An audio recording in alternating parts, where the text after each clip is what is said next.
Et dans ce grand angle, nous allons donc aborder la question de la crise alimentaire qui se profile dans le monde suite à la guerre en Ukraine. L'ONU tire la sonnette d'alarme, craignant un ouragan de nombreuses famines, essentiellement en Afrique. Et pour en parler avec nous, Quentin Mathieu, responsable économie chez la coopération agricole. Merci d'être avec nous. Slimane Zeguidour, éditorialiste à TV5 Monde. Et depuis Accra au Ghana également, notre envoyé spécial Ousmane Diaye. Accra, où va s'ouvrir d'ailleurs le sommet de l'Union africaine, demain samedi. Le président sénégalais et chef de l'Union africaine, Macky Sall, y participera. Mais avant cela, il s'est rendu ce vendredi donc en Russie, mission de médiation auprès de Vladimir Poutine. Selon Macky Sall, les pays africains sont des victimes du conflit. C'est un sujet signé Séraphine Charpentier. Odessa n'était qu'un port. Elle est devenue en l'espace de quelques semaines une potentielle arme de destruction massive, notamment à l'encontre des pays africains. Macky Sall, le président sénégalais, dirigeant en exercice de l'Union africaine, est venu plaider la cause de son continent auprès du président russe, Vladimir Poutine. C'est au nom de tous ces espoirs que je suis venu vous voir pour demander de prendre conscience que nos pays, même s'ils sont éloignés du théâtre, sont des victimes de cette crise au plan économique. Son objectif, faire libérer les stocks de céréales et d'engrais à Odessa pour éviter à l'Afrique une potentielle famine. Moscou et Kiev assurent à elles deux 30% des exportations mondiales de blé. Or, une majorité de pays africains importent 90% de leur consommation de la céréale. On ne saura pas ce qu'a répondu Vladimir Poutine à la demande de Macky Sall, mais le président de l'Union africaine s'est dit rassuré à la suite de son entrevue. La position de la Russie reste pourtant claire. Seule l'Ukraine et les Occidentaux sont responsables de la crise alimentaire qui se dessine. Tout le monde sait que les mines posées par les forces armées ukrainiennes entravent l'exportation des céréales et rien d'autre. Macky Sall, le président sénégalais, devrait s'entretenir dans un futur proche avec son homologue ukrainien Volodymyr Zelensky. En mars dernier, le Sénégal et la moitié des pays africains s'étaient abstenus de voter une résolution de l'ONU exigeant la fin de l'invasion russe en Ukraine. Ousmane Diaye, Macky Sall est sorti rassuré après sa rencontre avec Vladimir Poutine. C'est donc voilà ce qui est ressorti de cette rencontre entre les deux hommes aujourd'hui. Oui, ici à Accra, on sentait l'inquiétude. Tous les regards étaient tournés vers Sochi. Dans les délégations, on guettait, on était à l'écoute pour vous dire que l'Afrique est assez inquiète. Les premiers mots de Macky Sall ont eu un retentissement certain ici. Ça a rassuré parce qu'il faut se le dire, ça se voit dans la ville, ça se voit à Accra. Les prix des denrées de première nécessité augmentent et il n'y a pas que les denrées de première nécessité. Le prix du gasoil et du transport augmente et quand le prix du transport augmente, tout augmente en Afrique.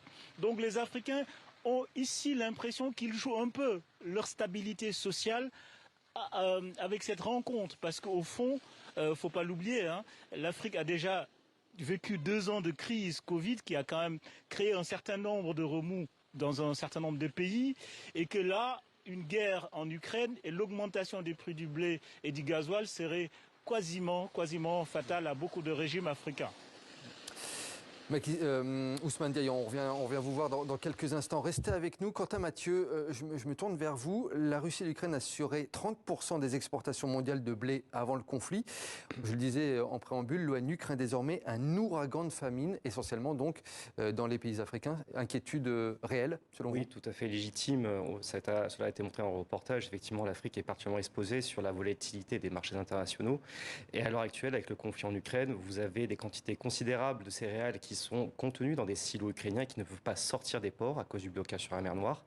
Et cela est d'autant plus perceptible vis-à-vis du fait que de nombreux pays africains sont très dépendants des approvisionnements russes. Le Sénégal, entre autres, près de 50% de ses importations de blé sont en provenance de la Russie. Et comment on peut faire pour que justement les ports soient débloqués Alors, il y a les céréales. C'est là justement tout l'intérêt de la visite de Macky Sall, c'est pour essayer de trouver une solution, de demander de lever aujourd'hui cet embargo militaire. Mais on voit que c'est extrêmement difficile et que surtout aujourd'hui qu'il n'y a pas de moyen de substitution de transport vis-à-vis de ces céréales. Vous avez quelques bateaux qui arrivent à sortir de l'Ukraine, notamment par les voies du Danube, mais ce sont des bateaux qui contiennent de petites quantités aujourd'hui qui ne peuvent pas charger autant de blé que par rapport aux bateaux qui circulaient habituellement sur la mer Noire. Slimane Zeguidour, parmi les pays les plus exposés, il y a ceux du Maghreb. Oui, les pays du Maghreb sont chroniquement déficitaires en production de blé à cause des sécheresses, des mauvaises récoltes, mais aussi de la croissance de la population. Donc cette région qui était le grenier de blé de l'Empire romain est devenue aujourd'hui un des premiers destinataires des exportations de blé ukrainien, russe, mais aussi français ou canadien. Par rapport à la Russie et à l'Ukraine, les importations, en tout cas le Maghreb, représente 30%, je parle sous le contrôle d'un spécialiste, 30% du blé qui est commercialisé à travers le monde échoit aux pays du Maghreb. 15% aux pays africains. Ça veut dire si on prend les pays africains de subsahariens plus le Maghreb, ça nous fait presque 45% du blé exporté dans le monde va dans cette région. Ajoutez à cela que des spécificités culinaires. Au Maghreb, le pain et le couscous constituent pratiquement 60% du bol alimentaire quotidien. Oui, c'est un constat assez alarmant.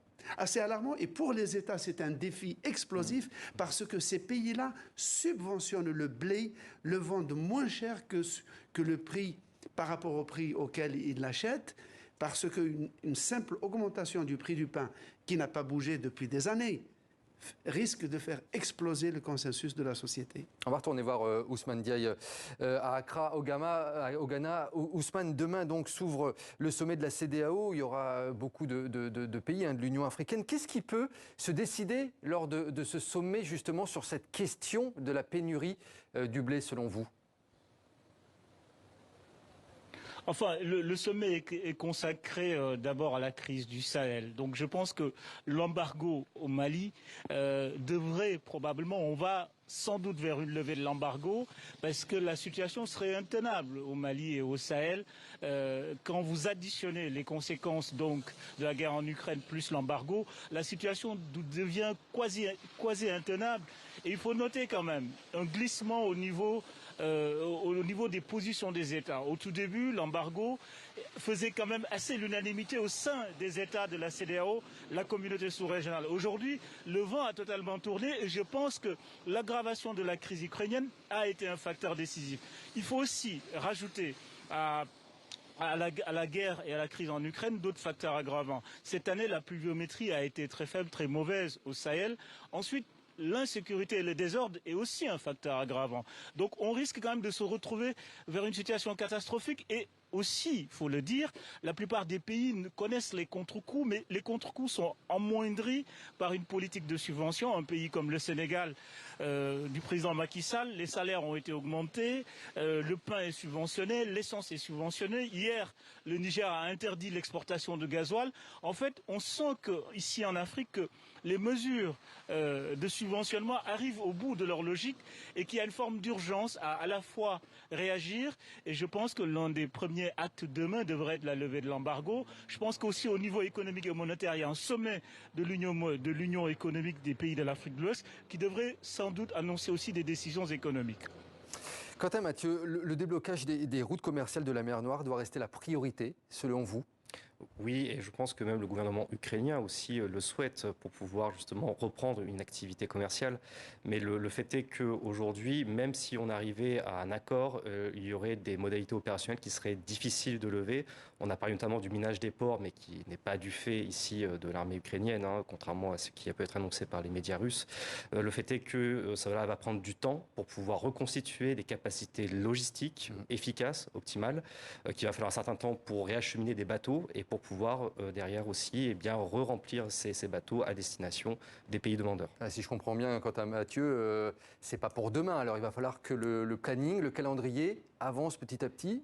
Exactement. Et la crise peut durer. Exactement, la crise peut durer et il y a aussi des incertitudes sur la récolte future de l'Ukraine, étant donné que les combats continuent, en particulier dans des zones avec une forte intensité céréalière. Et le fait est que les agriculteurs, les Ukrainiens n'ont pas pu semer comme à l'habitude et qu'il va y avoir des pertes de production et de rendement à venir. À l'heure où on se parle... Cette perte de production qui va se répercuter, qui va gréver la prochaine récolte, et même si les silos où est stocké le blé qui était destiné à être exporté et qui aurait dû déjà être exporté, c'est-à-dire que la prochaine récolte, aussi réduite soit-elle, il n'y aura pas de place dans les silos qui sont encore pleins pour pouvoir la stocker, car le stockage des céréales est une opération extrêmement délicate. Il y a énormément de sujets, effectivement, qui gravitent autour de cette problématique. Quant à Mathieu, à l'heure actuelle, quels sont les pays les plus touchés par des pénuries alimentaires, d'huile, de blé, de différents produits? Alors, à l'heure actuelle, il faut rappeler aussi certains chiffres. D'une part, c'est que l'insécurité alimentaire mondiale était sur une trajectoire d'accélération sur ces dernières années. Rien qu'entre 2019 et 2020, vous avez 169 millions de personnes supplémentaires qui sont tombées dans une trappe d'insécurité alimentaire. Et on estime que 2021, parce qu'on n'a pas encore le chiffre définitif, a été une année encore pire. Et qu'à l'heure actuelle, donc en 2022, d'après les premières estimations, et on est à peine à la moitié de l'année, on a déjà près de 183 millions d'individus qui sont en état d'insécurité alimentaire avancée. Et sur les premiers pays en fait, qui sont concernés, sur les 10 premiers pays, vous en avez 9 qui sont africains. Alors comment on débloque la situation? C'est l'ONU, c'est la Turquie, c'est les pays européens. Qui pourra faire avancer ce dossier? Là, on est en plein dans des négociations multilatérales aussi, mais on va dire que la seule personne qui a la main aujourd'hui sur le déblocage, c'est Vladimir Poutine. Et à son bon vouloir. C'est que lui qui a C'est lui qui peut décider ou pas de lever les bateaux et de lever les bateaux militaires qui aujourd'hui occupent la mer Noire et empêchent les denrées de circuler. Alors, il y a un chiffre que je voulais vous transmettre. Selon l'ONU, 1,4 milliard de personnes dans le monde pourraient être affectées par la pénurie de blé et d'autres céréales. On en est à avancer ces chiffres-là? Oui, tout simplement. C'est un chiffre qui semble complètement démesuré. complètement fou. Et en fait, il faut savoir que cette insécurité alimentaire mondiale, elle avait atteint un point bas entre 2015 et 2016. On était à 600 millions de personnes sous-alimentées. C'était le point le plus historiquement bas. Et qu'au fur et à mesure, donc, on a vu qu'une montée structurelle de ces instabilités et de cette insécurité alimentaire, pour des raisons multiples, pour des raisons de conflits, d'événements climatiques, de chocs économiques. Et en fait, le conflit ukrainien, aujourd'hui, en fait, tend à accélérer encore plus aujourd'hui cette problématique, puisque aujourd'hui cela va créer en fait aussi un choc économique sur les pays qui ne seront plus en mesure de payer. Cela va accentuer les conflits, cela risque aussi d'accentuer les déplacements de population et de renforcer ces poches d'insécurité alimentaire. Il y a énormément de conséquences, effectivement. Merci. Quant à Mathieu, on va suivre tous ces dossiers ces prochains jours, ces prochaines semaines. Merci à vous d'être venu sur le plateau de 64 minutes. Merci à vous également, Slimane Zeguidour. Et merci à vous, Ousmane Diaye, depuis Accra au Ghana, d'avoir été avec nous dans ce grand angle.